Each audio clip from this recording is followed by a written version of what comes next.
Can we please talk about UFC Vegas 25 coming up this weekend? Obviously, man, it'll do well to top last week's event. Let's put it that way. I'll be honest, it's not a card that's blowing my skirt up particularly, but hey, if you put some money down on it, it's always going to be just a little more fun, isn't it?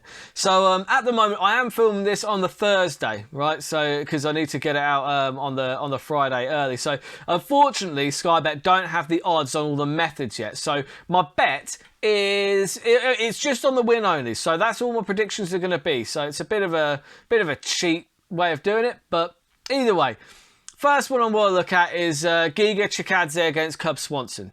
Now this is an interesting fight because Cub Swanson, he is better than his record suggests. Like, I do like Swanson here. He had a hard run in 2017, but I mean, look at the guys he was fighting. You know, he fought Ortega, who he was beating until he got caught in that guillotine. I know that, you know, that's neither here nor there, but Cub Swanson was having a very good night out at the office until he got caught in that guillotine. And Ortega, he grabs anybody's neck, they're going to sleep or they're tapping. That is happening. You have Frankie Edgar, Renato Moicano, Shane Burgos. That is a list of killers right there. That is some really, really high-level competition. I mean, I guess, okay, right, Swanson, he is 37 now. You know, I concede that. So a steep drop-off is probably on the way. But hey, like, you can, in his last couple of fights, he's looked very good. He's looked really good, in fact. You know, he had a very kind of dominant decision over Kron Gracie, who was undefeated before he got matched up with Cub Swanson. That's worth noting. And then Pineda, he knocked him out. And so, yeah, that was his last fight, was the Pineda knockout. So I just feel like, whilst Chikadze, he is game, no doubt about that. He's an excellent fighter. He's very good, very high level. You don't really get to the UFC unless you are. But, I mean, and he's on a 7-fight win streak himself, which is, you know, and that's a nice confidence boost to carry into the fight. But then you look at who he's fought, you know, Omar Morales was a decent win.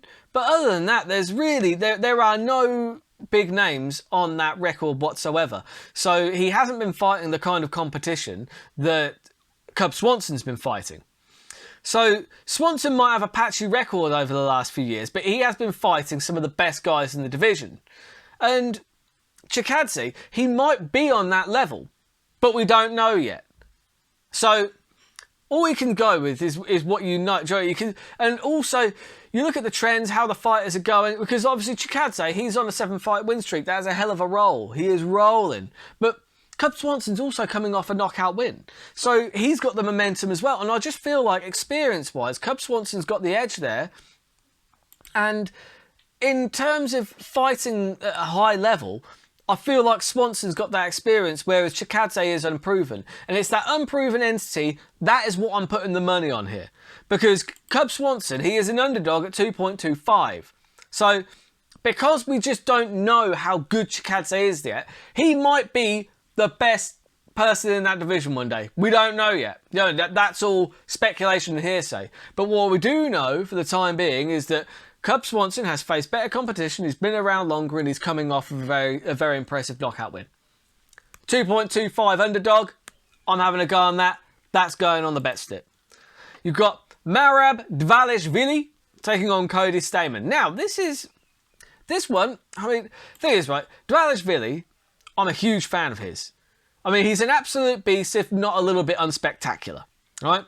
He will win by decision more or less most of the time. Like I said, the actual methods of victories are not available at the moment. But unfortunately, I'll be betting on the decision. Like Dvalishvili by decision is one of the safest bets you could ever make in your life, and that is why it is my pick of the week. Like I don't know what the odds are on the decision yet, but my pick of the week is Dvalishvili by decision. That you cannot go far wrong with that. He doesn't do anything flashy. He's so good at getting the basics right. His striking is basic but effective. His wrestling is basic but effective. He executes the fundamentals so well that it's just so difficult to beat. And he pushes a pace that is just unmatchable. He's got such crazy cardio. I just don't think that there's anything that Cody Stamann's going to have for him, if I'm totally honest. Because he uses his cardio as a weapon, and he's right to. Because these guys at 135, they're not the biggest power punchers. You often don't see as many finishes at 135 because they just don't carry that power. But the stamina can be used as a weapon, and Dvalishvili uses that weapon well. Is this one Dvalishvili by decision is what I would take, but I can only put the win only bet though. The win only is 1.40. That's all available at the moment. I'm putting that on. That is going on the bet slip. And also this weekend, we see the return of one of my favourites, Ion Kuta, the Hulk. I forget where he's from. It's not Brazil. I always think he's Brazilian, but he's actually not. But either way, he's taking on Dustin Jacoby. Now, Kuta, he's coming off two losses, but they're both to Magomed Ankalaev, who is the future of the light heavyweight division, I might add. There is no shame in losing to Magomed Ankalaev. Keep an eye on Magomed. He is one of the next big things in the light heavyweight division that's happening. But Ion Kuta, he is just fun to watch because, man, he swings for the fences. He goes for it. I love that. I love that he goes for it. And Kuta, he only really gets beaten by kind of the top level guys. And I am not completely convinced that Jacoby is that. So, I mean, Jacoby, he TKO'd led it, but that's about his biggest win. Whereas, like, Kuta-Leber's record is not lighting the world on fire. I'm not pretending like he's been taking on former champions all over the place, because he hasn't, right? But his TKO of Roundtree was pretty impressive. I think he caught him with an elbow. It was very, very, very nice. And Roundtree is a very good striker. He's quite high level, actually. So for him to be able to dispatch of him in that way was quite impressive. I think Kuta gets back in the win column here. I think that he's just he's a bit too powerful, a bit too kind of wild, but I do think that power is going to get him through here. I think he gets the knockout. That would be the method that I would go with, but I can only put on the wins at the moment. So 1.73 for the win. Ion Kuta. That's a terrible bet on the bet slip. Main event: Dominick Reyes versus Jiri Prochazka. Now, he's the Jiri Prochazka's this Czech fella he's pretty good. He is coming off 9 knockouts. 9 knockouts. That's crazy. That's a crazy streak, right? And for that reason, he is a favourite. You know, the odds are up here. And I get that, but you know, look at Dominick Reyes. Dominick Reyes, perhaps he was pushed too soon.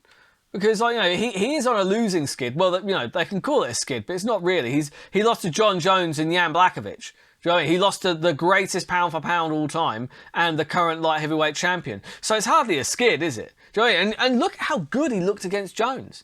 He looked very good against Jones. So you've got to think that actually, you know, he's coming in as an underdog here, and this might be a really good price for Reyes because you're unlikely to get it again.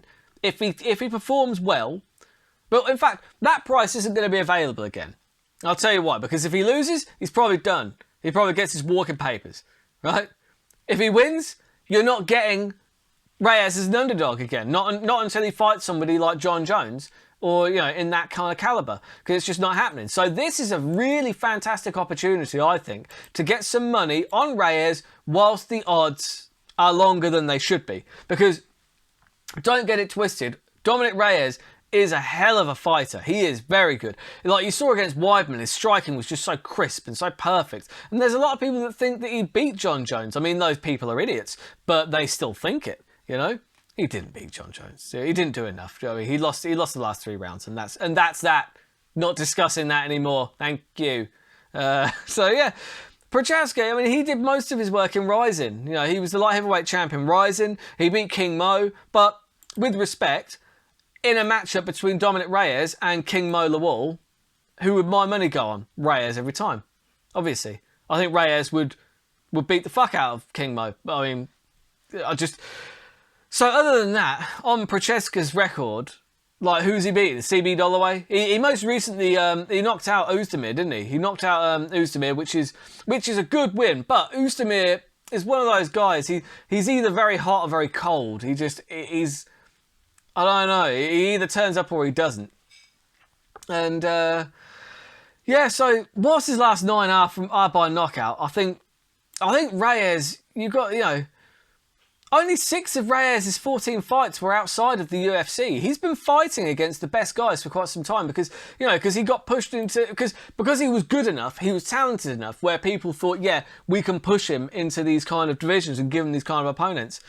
And I also think what plays into this matchup is the fact that for Dominick Reyes, it is kind of either win or go home type thing, because he is going to be on his 3rd straight loss if he doesn't get the victory here this weekend. I think that's going to play into it. I think if it hasn't lit a fire under him, then he probably does need to go to another organisation. But I think that it has lit a fire under him, so I'm taking 210. 210 on Dominick Reyes. You're not going to get that again. If he comes out looking impressive in this fight, he's likely then going to take on Anthony Smith for a title eliminator, and you will not get 210 on Dominick Reyes again, which is why it's going on my bet slip. I'm happy with that. That's a terrible bet. So my bet slip, I've got a big quad on. It's not that big because it doesn't specify the methods. I'm really annoyed that the methods aren't on there now at the moment, actually, because I like my bets to be far more reckless than this. But either way, Cub Swanson, Dvalishvili,